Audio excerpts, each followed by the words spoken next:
I even have trouble with like financial literacy, you know, and I wish I had a program like this. So definitely, if this is still around, if it's even bigger and better, it's something definitely that I'm gonna enroll my kid in, because she needs to learn all those things. And, you know, like I said, we don't know everything.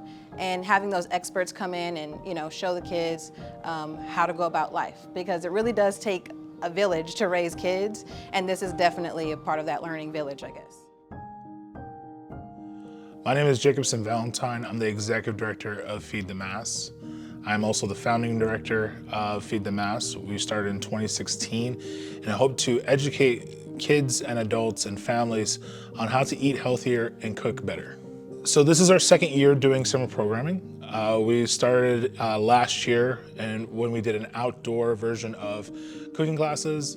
It was an amazing time. It was still during the pandemic, so it was a little bit hard because we had to get generators, we had to get electricians. It was a big ensemble, and it was actually a stepping stones of where we wanted to move when it comes to digital education that is available to everyone in our community. So this year we kind of pivoted to the Family That Learns model, where we actually bring in holistic education, including mental health, urban agriculture, financial literacy, nutrition, and fitness. This is huge for a lot of kids because these are things that are not taught in everyday school. And we felt that it is necessary that they have that education accessible to them and, of course, free. This year, we also included the ability to bring in professionals doing entrepreneur talks, and we also brought in the ability to actually do these virtual that we kind of taken from last year, where people can actually live stream with us online on YouTube and take these classes in their own comfort of their own house. The biggest goal that we have for this summer program is to really encourage youth in our community to get better educated with themselves, whether it's through mental health classes, art, even understanding where their food comes from. These are all questions that are probably in the back of their mind, but they do not have access to people to actually answer those questions. So what we're trying to do is encourage curiosity and help them discover better and more meaningful existence in the world we live in today. So what we're going to do, put a light coating of oil in the pan. So what made me want to start this program was when I was working in the restaurants. I worked in every kind of restaurant you can think of, bars, fast food places, fine dining. And the biggest thing that I learned was we're not really saving people. We're not really feeding people nutritious food. It's all about salt, fat, and sugar. And I know that when my nieces were being born and I had more and more family members that are young that were being instilled with the idea of like sugar all the time and fast food all the time, that it's not something I wanted to teach my kids or even my own family. So I wanted to start a nonprofit that really addressed the issues of eating healthy and also cooking as a family and also cooking for themselves. These are all skills that are taken out of our school systems every day, and we feel that it is important that everyone has access to these skills to live a better life. So this year we wanted to branch out into different types of subjects because every time we had a cooking class, people always had questions about like, well, how can I afford these ingredients? Where are these ingredients sourced from?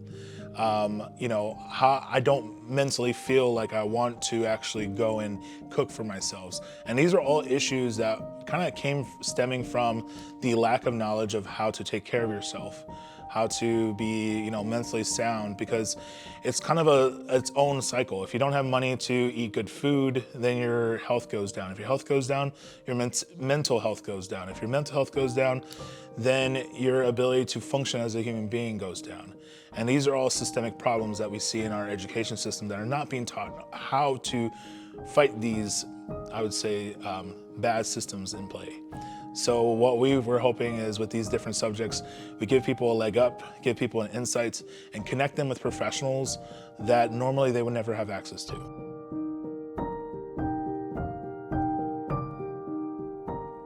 I think mental health is important because as a child that grew up with depression and not knowing how to deal with my own emotions, it's something I can relate to a lot of the kids that are happening right now. I work with tons of middle schoolers and high schoolers that are battling anxiety, depression, even thoughts of suicide. And it's a little bit heartbreaking because they're so young and they have so much to give to the world, but there isn't really much education on how to battle these things. Some people have environments in which they cannot actually thrive in. They don't have the support they need. And what we're hoping is with our classes, they can at least get some support from us that can link them to communities or professionals that maybe give them a better chance at a good life. So how could art help with self-care? Does anyone have any opinions on that? So what we spoke about in the mental health and wellness class was the importance of mental health awareness, using self-care as a preventative tool, as well as mindfulness and meditation. We did a few exercises with the students, focusing on self-awareness and self-reflection, as well as a meditative art class, focusing on expressing yourself through color. I started teaching myself how to paint about a year ago, and I didn't know where to begin, so I started using colors based on what I would say reflect on my emotions at the time. So blue would be calm, green would be grounded. I started making like color grids, mixing those colors to express how we can have multiple emotions at once. I then explained this to the students, and they picked out colors that they felt reflected how they were feeling. Most students chose more than one color because they also recognize that it's okay to feel more than one emotion at a time. And from there, I let them express themselves in the best way that they could. I believe mental health awareness is very important and should start at a young age because it can then be used as a preventative tool. It teaches them self-reflection and self-awareness based on how they're feeling and understanding that those feelings are natural and okay. It creates a safe space for adults and children to talk about their feelings. I think it's important for it to be brought up because children create shame around their emotions if they don't understand what they're feeling. With mental health awareness, I believe it's important also to bring it up at a young age because as they get older, they will have the right words to express themselves rather than feel lost and keep it to themselves. I think it's helpful because during these times, it's very confusing, not only for us as adults, but children as well. I feel like this is a time that they can feel heard and seen, as well as they might not feel like they're taking something in at the moment, but it's something that will be useful throughout their life, and now they have the tools when they're dealt with experiences like we're experiencing now and hardships that we're experiencing at the moment. I think it's going well. I feel like everyone is trying their best to have children be engaged and listen to their needs and work with them and try to be flexible because I don't think any instructor here wanted to turn it into a lecture, but rather a conversation. At least within my mental health class, that's what I wanted it to be. Okay, so I feel like my hopes were arts for mental health, the stigma to end. I feel like we should break the barriers and talk more about mental health so that it doesn't create shame, but rather openness and understanding. I believe that with mental health awareness being brought up in the classroom, then it then creates empathy, which then helps other students understand not only themselves, but others. I believe it creates a world where people can be honest not only with themselves, but with others, and create a world of compassion and understanding.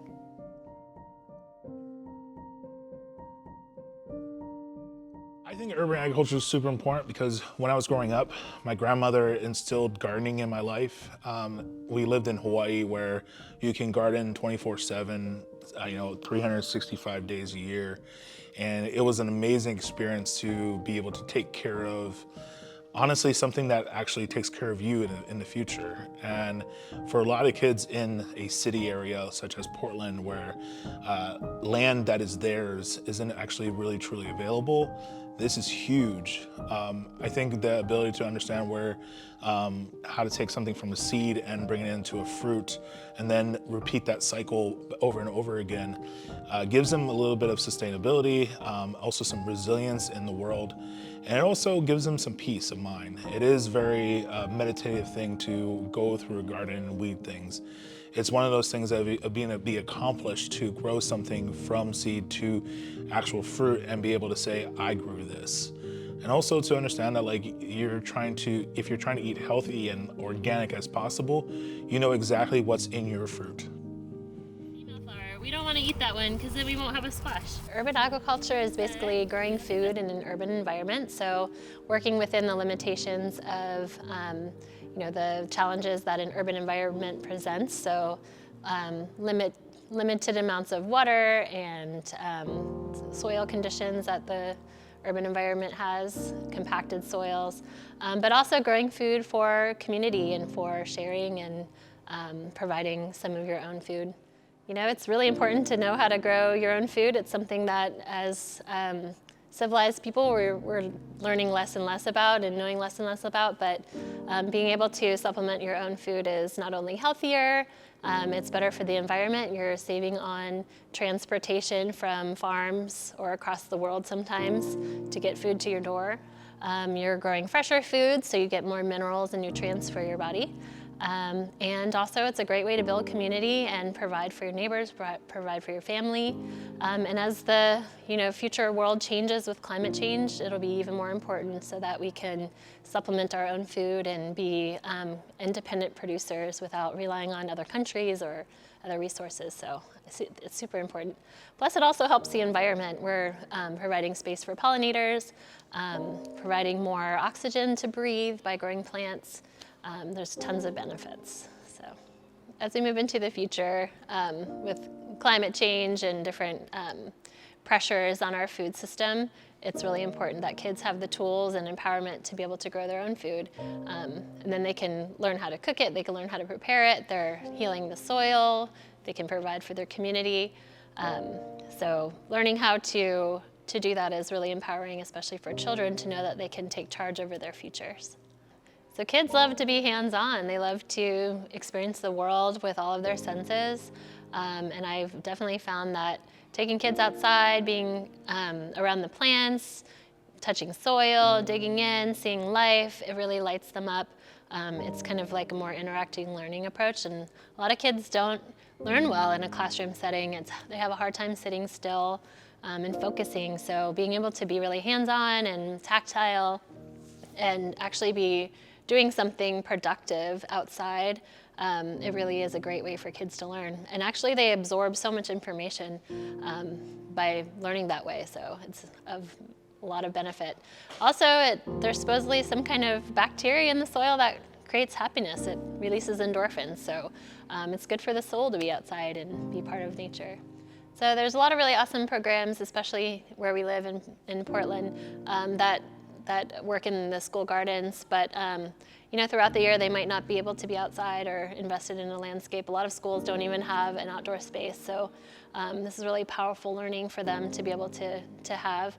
Not only that, it's kind of connecting the dots between physical health, moving your body around in nature, eating, cuisine, like being able to cook and produce things that you can cook. So kind of tying in a lot of these different parts of our life. Food is a basic necessity, so learning where that comes from, how it's produced, the process, the time it takes, the energy it takes, it's really powerful stuff for kids to learn so that they're not wasting or taking advantage of the systems that are supporting them. So it's really awesome to see them understand where things come from and the time and effort that it takes to grow.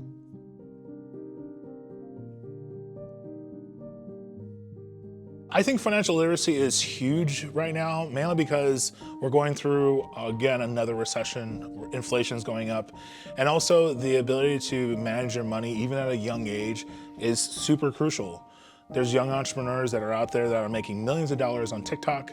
There are entrepreneurs that are young that are starting their own brands. And I think this kind of entrepreneurship needs to be taught to more young people and giving them the tools to actually be able to function as an entrepreneur, as a business person in the future, where you don't have to go to college. We're not saying college is bad, but we definitely say if you're creative and you already know what you want to do, there are different avenues to get to where you need to be.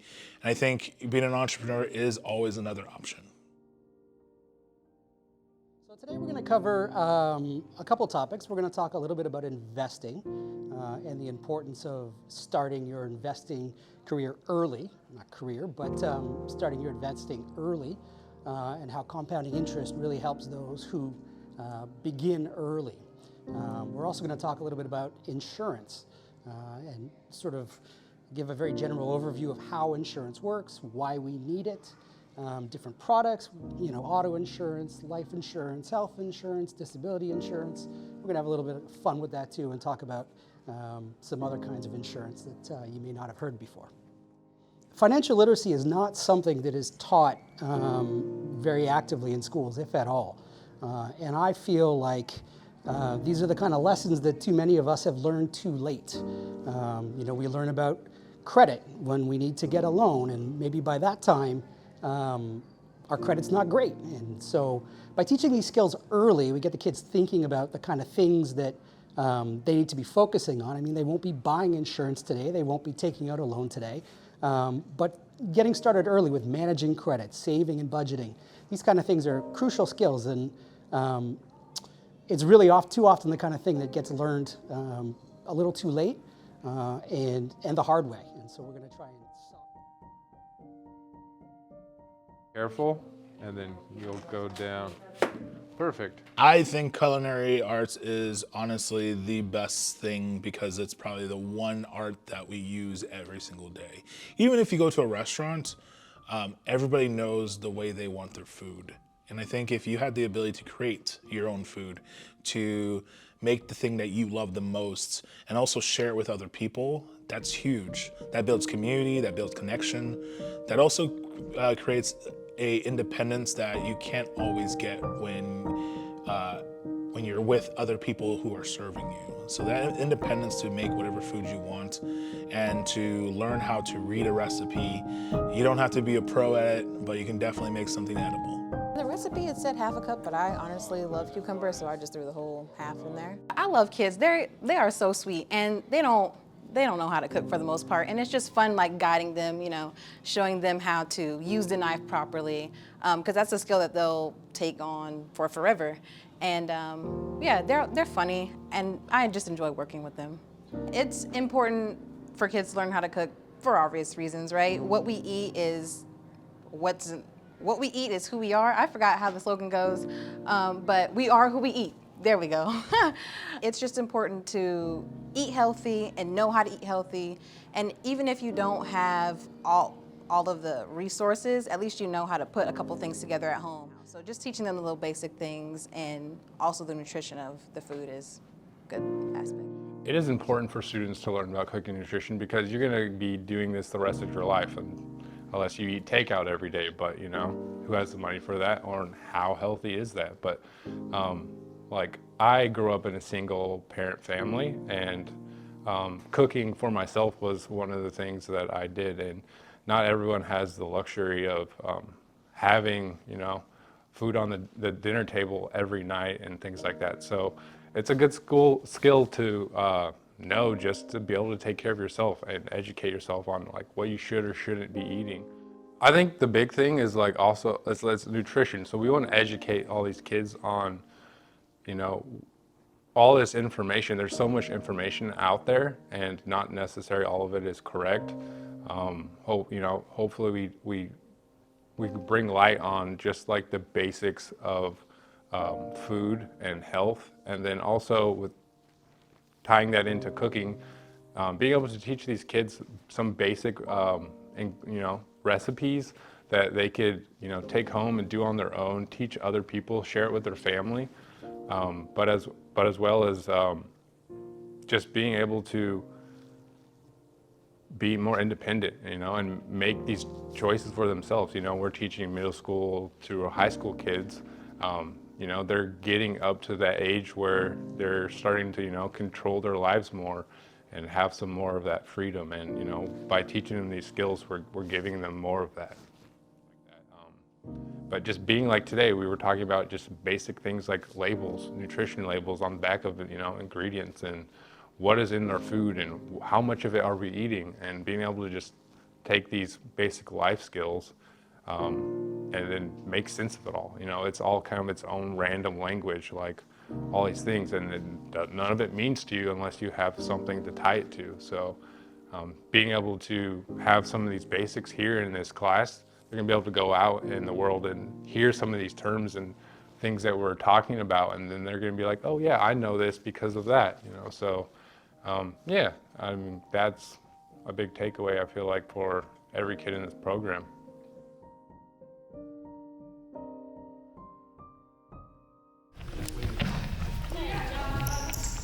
Again, I have to relate this thing to my own self. I think, you know, we always dreaded PE in elementary school, high school, middle school. And I think when it comes to fitness, there are different types of fitness that kind of meets people where they're at.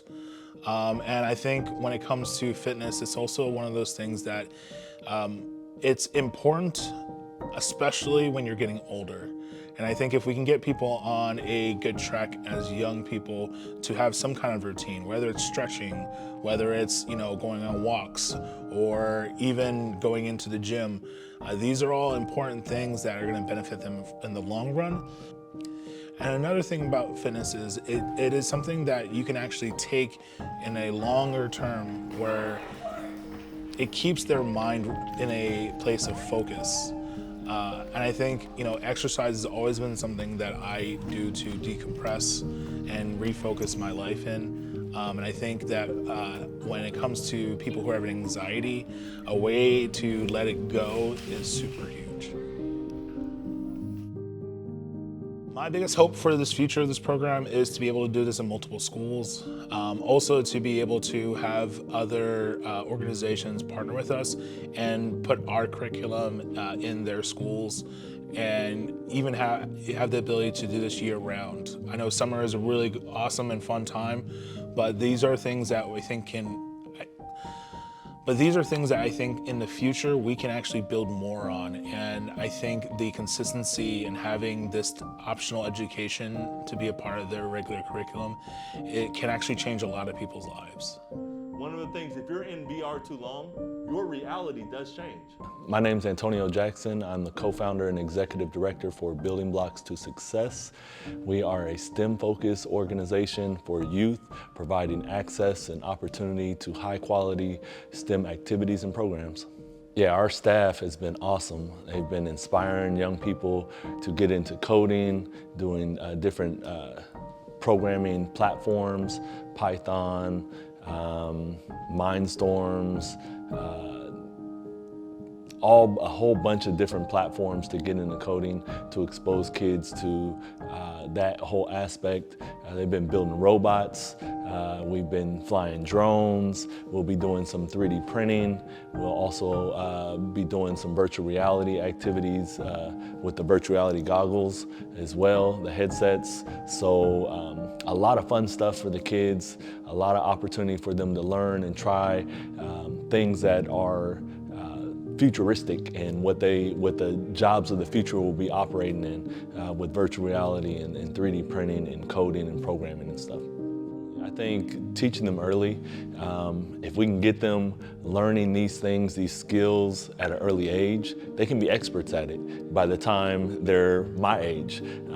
But hopefully even before that, if you're putting in the same time that you would playing basketball, shooting hoops, and working on that craft, if you put that same time and energy to learn how to code, learn how to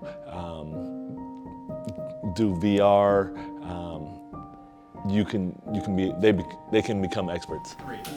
Now left, 2, 3. I think you know, sometimes in learning environments it's kind of boring, and especially in math and science, and a lot of kids say, hey, I don't like math, or I'm not really into science. But being able to find ways to keep it creative, to keep it fun, helps them to see learning in a different way, so that they want to do it. They want to try new things and step outside of their comfort zones. That's what our staff really is encouraging them to step outside of their comfort zone, try new things, and really try to figure out things and be problem solvers, be creative thinkers, be analytical thinkers, being able to work in teams and collaborate with others. It's not always easy. So this gives them the opportunity to learn in a different way.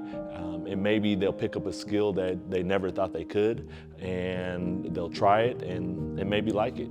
That's our ultimate goal, is that the kids that are part of our program or who have been in our program, they become more inspired and they do want to pursue a career in one of these fields that we're exposing them to. So we're trying to inundate them with a lot of different things so that they can pick and choose on what they want to get into.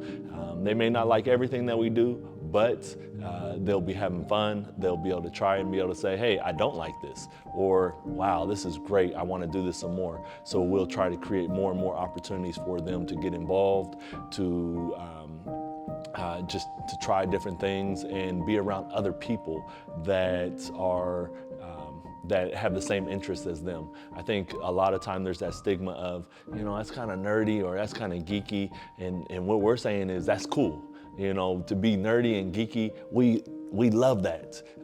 And we love surrounding our students around other people that want to geek out and nerd out on all this stuff, because at the end of the day, now they're in an environment where they feel comfortable, they feel accepted, and they're able to grow their passions and desires. Science of Life program has been awesome. I wish we had more kids. So next year, maybe we sign up, we get a mass sign up of kids, but the Science of Life program has been great. The kids are doing a lot of stuff with food, with robotics in our program, with health and exercising, with Feed the Mass. So this has been great, a great summer program, a great outlet for many of our kids who have been you know, working virtually a lot of the year. So being able to get connected with other kids in a classroom environment has been really good. I think what was great about this entire experience was the ability to really get to know students in a personal level. I think when you're in a math class, you kind of like, you know, in a weird way, it's kind of like competing. Same thing in history. It's like, who knows the much? But in our classes, it's not about who knows the most and who can memorize the most amount of things. It's about where are you at now and what are the steps we can do to get you to where you want to be. And I think this is what I really want to encourage people to want to support our summer programming, is to be able to understand that what we're providing them is the ability to be the better selves. Not about a situation of being better than someone else, but just be better for themselves. If you would like to support what we're doing and help us be able to create more educational programming, please go to feedthemass.org/donate and become a member. You can also just flat out donate. There's also opportunities where you can volunteer and donate at the same time. Talk to your HR at your work. There are tons of opportunities for everyone to honestly do the work that needs to be done to help educate their community. And if you are a professional and have the ability to help teach a class or want to educate their community, again, reach out to us at info@feedthemass.com.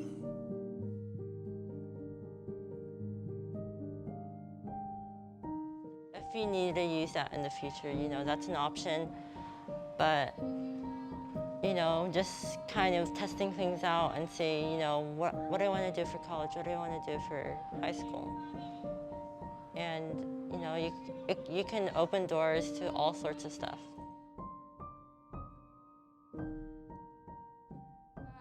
I think people should like join this program or like any other programs. It's really good to get active in the summer instead of just like laying around and stuff, because it gets you thinking so that your brain is still like actively doing stuff while you're having fun.